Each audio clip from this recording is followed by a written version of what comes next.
अब कंजम्पशन एक ऐसी चीज है हिंदुस्तान में, अभी तक 5% से कम लोगों के पास एयर कंडीशन है। राइट। आप समझो भारत देश में, और गर्मी कितनी हो रही है, मतलब में Correct. It will become necessary in India. I mean, these new the change in the buying behavior, the way you want to spend your money, the way you want to consume, वो change हो रहा है. So which is तो मतलब में ये एक sector है जिसको कोई डर नहीं है एआई का करेक्ट। हिंदुस्तान में। सो कंजम्पशन थीम पे जो इंडिया में भी बात चल रही है, आई थिंक जो रिवाइवल की भी बात चल रही है, सो इस वक्त consumption theme as a sector, आपको कंजम्पशन एज अ सेक्टर भी, वेदर इट इज ड्यूरेबल्स और डिस्क्रिशनरी, तो उसमें आपको क्या लगता है अभी वैल्यूएशंस के एंगल से वो थीम क्या लग रही है अभी? so I think, I mean, the way we think about consumption is we would have to understand the behavior is changing, right? I mean, जो पहले हम लोग staples पे ज़्यादा focus करते थे, so obviously I mean we come to a level wherein we are in a position to be able to afford discretionary spend now.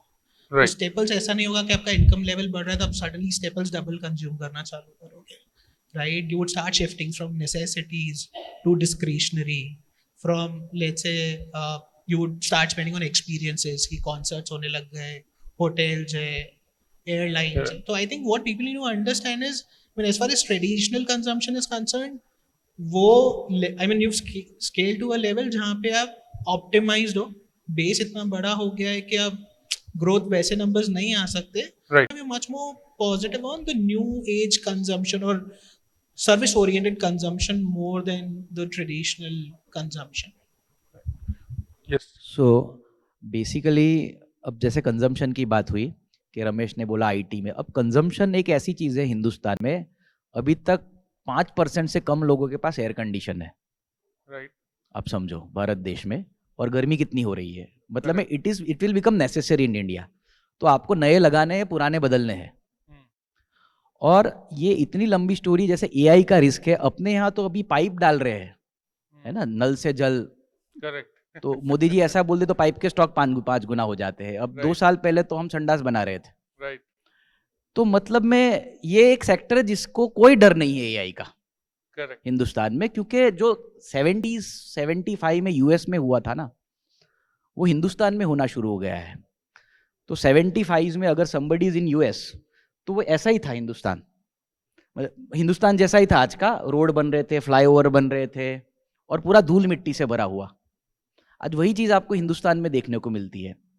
So if you see, the consumption is much more sustainable story in India than anything else. और पहले हम, अब देखो consumption में ऐसा नहीं है कि हम, है ना, वड़ा पाव खाते थे 20-30 रुपए का, अब हम 300 रुपए वाला वड़ा पाव खाते हैं KFC मैकडोनल्ड्स में जाके।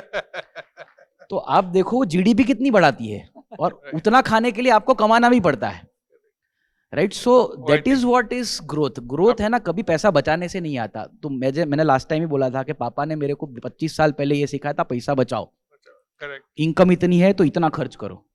मगर उन्होंने कभी इनकम बढ़ाने के लिए बोला ही नहीं मुझे। आप समझो। करेक्ट।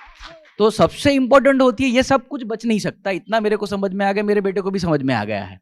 आपको आपका इनकम बढ़ाना पड़ेगा, क्योंकि आपका एस्पिरेशन बड़ा है, आपको वड़ा पाव नहीं खाना है। ठीक है। सो आई थिंक कंजम्पशन स्टोरी को हम बहुत अंडर एस्टिमेट कर रहे हैं इंडिया में। So I think उसको वैल्यूएशन के एंगल से नहीं देखना चाहिए, वो लॉन्ग टर्म स्टोरी है। इट इज ऑलवेज 100 साल के कैश फ्लो है सर। करेक्ट। करेक्ट। 100 साल के कैश फ्लो है, उसको डिस्काउंट करो, राइट? आप देखो कुछ सेक्टर के कैश फ्लो 15-20 साल के होते हैं, ऑयल के, राइट। ठीक है, तभी तो मुकेश भाई ने भी ऑयल से जियो कर दिया। करेक्ट। कुछ के 15 साल के है, ये 100 साल के कैश फ्लो है। अब 100 साल के कैश फ्लो में आप थोड़ा सा फिगर बदलो, वैल्यूएशन में कितना बड़ा चेंज आता है। Ramesh and Prem can explain you how DCF happens, right? So it is way beyond our thinking.